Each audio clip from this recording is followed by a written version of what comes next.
Hello friends, practical video की series में यह रिवर्स फॉरवर्ड स्टार्टर पर तीसरा वीडियो है। पहले वीडियो में हमने रिवर्स फॉरवर्ड स्टार्टर की पावर वायरिंग को जाना था और दूसरे वीडियो में रिवर्स फॉरवर्ड स्टार्टर की कंट्रोल वायरिंग में इंटरलॉकिंग और इंचिंग के कंसेप्ट को समझा था।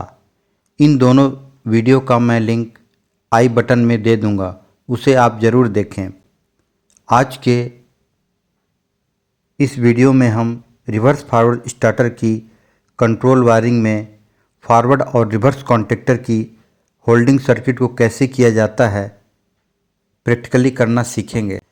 इसके लिए हमें दोनों कॉन्टैक्टर्स के लिए एनो ऑक्सिलरी कॉन्टैक्ट चाहिए होता है, जिनको कॉन्टैक्टर के टॉप पर इस तरह से फिक्स कर लेते हैं। इसके अलावा एक स्टॉप पुश बटन जिसके कॉन्टैक्ट नॉर्मली क्लोज होते हैं की रिक्वायरमेंट होती है। स्टॉप पुश बटन के इनपुट टर्मिनल में ओवरलोड रिले के 96 नंबर टर्मिनल से कनेक्शन किया जाता है और स्टॉप पुश बटन के आउटपुट टर्मिनल को रिवर्स स्टार्ट पुश बटन के साथ कनेक्शन कर देते हैं और रिवर्स स्टार्ट पुश बटन से ही फॉरवर्ड स्टार्ट पुश बटन को भी फेस सप्लाई दे दिया जाता है और फॉरवर्ड पुश बटन से ही फेस सप्लाई होल्डिंग सर्किट के लिए कनेक्ट कर लेते हैं, जिसको फॉरवर्ड कॉन्टैक्टर के एनसी ऑक्सिलरी कॉन्टैक्ट में इनपुट टर्मिनल से जोड़ लेते हैं और यहीं से रिवर्स कॉन्टैक्टर की होल्डिंग सर्किट के लिए फेज वायर को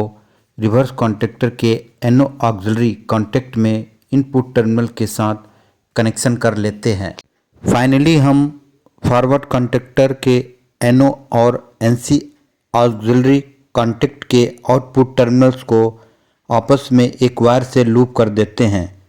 इसी तरह से रिवर्स कॉन्टैक्टर के एनो और एनसी ऑक्सिलरी कॉन्टैक्ट के आउटपुट टर्मिनल को भी आपस में लूप कर देते हैं।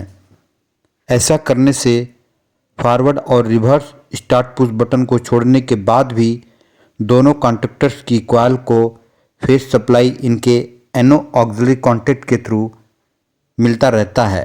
अभी तक किए गए रिवर्स फॉरवर्ड स्टार्टर की कंट्रोल वायरिंग को रिव्यू कर लेते हैं। सबसे पहले कंट्रोल एमसीबी के इनपुट टर्मिनल में फेज और न्यूट्रल वायर को जोड़ देते हैं। एमसीबी के आउटपुट टर्मिनल से न्यूट्रल वायर को रिवर्स कॉन्टैक्टर की कॉइल A2, रिवर्स कॉन्टैक्टर की कॉइल A2 से ही फॉरवर्ड कॉन्टैक्टर की कॉइल A2 जो कि ओवरलोड रिले के A2 टर्मिनल से कनेक्ट है। एमसीबी के आउटपुट टर्मिनल से ओवरलोड रिले के 95 में, ओवरलोड रिले के 96 टर्मिनल से स्टॉप पुश बटन के input terminal, stop push button के आउटपुट टर्मिनल से रिवर्स स्टार्ट पुश बटन के input terminal, reverse start push button के इनपुट टर्मिनल से फॉरवर्ड स्टॉप पुश बटन के input terminal, reverse start push button के output terminal से forward contactor के NC auxiliary contact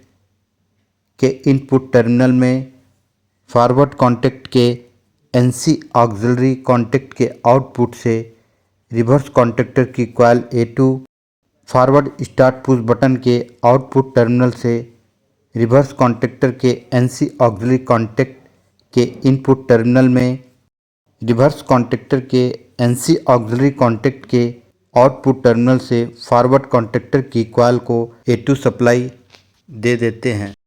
holding phase wire को forward start push button के input terminal से forward contactor के NO auxiliary contact input terminal में और फॉरवर्ड कॉन्टैक्टर के एनो ऑक्सिलरी कॉन्टैक्ट से ही रिवर्स कॉन्टैक्टर के एनो ऑक्सिलरी कॉन्टैक्ट के इनपुट टर्मिनल में लूप कर देते हैं। रिवर्स कॉन्टैक्टर के NO NC auxiliary contact output terminal और फॉरवर्ड कॉन्टैक्टर के NO NC auxiliary contact output terminal को आपस में लूप कर देते हैं।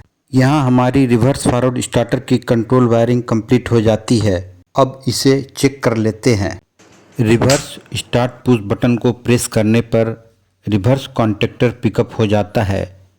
यहाँ रिवर्स कॉन्टैक्टर की कॉइल A1 को फेज सप्लाई फॉरवर्ड कॉन्टैक्टर की एनसी ऑक्सिलरी कॉन्टैक्ट के थ्रू मिलने लगती है और रिवर्स स्टार्ट पुश बटन छोड़ने के बाद रिवर्स कॉन्टैक्टर की कॉइल A1 को फेस सप्लाई इसके ऑक्सिलरी कॉन्टैक्ट NO के थ्रू मिलती है, जो NC में कॉन्टैक्टर पिकअप होने के बाद चेंज हो जाता है। क्योंकि फॉरवर्ड कॉन्टैक्टर की कॉइल A1 को फेस सप्लाई रिवर्स कॉन्टैक्टर के NC से दिया जाता है, जो कि रिवर्स के पिकअप होने के बाद NO में चेंज हो जाता है। इसलिए रिवर्स कॉन्टैक्टर ऑन होने पर फॉरवर्ड पुश बटन को प्रेस करने के बाद भी फॉरवर्ड कॉन्टैक्टर चालू नहीं होता। यह कॉन्टैक्टर तब तक ऑपरेशनल रहता है जब तक हम स्टॉप पुश बटन से बंद नहीं कर देते। इसी तरह फॉरवर्ड स्टार्ट पुश बटन को प्रेस करने पर फॉरवर्ड कॉन्टैक्टर पिकअप हो जाता है। यहाँ फॉरवर्ड कॉन्टैक्टर की कॉइल A1 को फेस सप्लाई रिवर्स कॉन्टैक्टर के NC ऑक्सिलरी के थ्रू मिलने लगती है और फॉरवर्ड स्टार्ट पुश बटन छोड़ने के बाद फॉरवर्ड कॉन्टैक्टर की कॉइल A1 को फेस सप्लाई इसके ऑक्सिलरी कॉन्टैक्ट NO के थ्रू मिलती है, जो NC में कॉन्टैक्टर पिकअप होने के बाद चेंज हो जाता है। क्योंकि रिवर्स कॉन्टैक्टर की कॉइल A1 को फेस सप्लाई फॉरवर्ड कॉन्टैक्टर के NC से दिया जाता है, जो कि फॉरवर्ड कॉन्टैक्टर के पिकअप होने के बाद NO में चेंज हो जाता है। इसलिए फॉरवर्ड कॉन्टैक्टर ऑन होने पर reverse start push button press करने पर भी रिवर्स कॉन्टैक्टर चालू नहीं होता। यह कॉन्टैक्टर भी तब तक ऑपरेशनल रहता है जब तक कि हम स्टॉप पुश बटन से इसे बंद नहीं कर देते। फ्रेंड्स, इस तरह से रिवर्स फॉरवर्ड स्टार्टर की इंडस्ट्रीज़ में कंट्रोल वायरिंग की जाती है, जिसका यूज़ ज़्यादातर conveyor system, winch crane, EOT में किया जाता है, या वहाँ जहाँ हमें इंडक्शन मोटर को दोनों डायरेक्शन में चलाने की ज़रूरत पड़ती है। इंडस्ट्रीज़ में इस तरह के स्टार्टर को रिवर्स फॉरवर्ड ड्यूअल स्टार्टर भी कहा जाता है। उम्मीद है यह जानकारी आपके लिए यूज़फुल होगा। आज की वीडियो में बस इतना ही। मिलते हैं एक और नए वीडियो के साथ। Thanks for watching.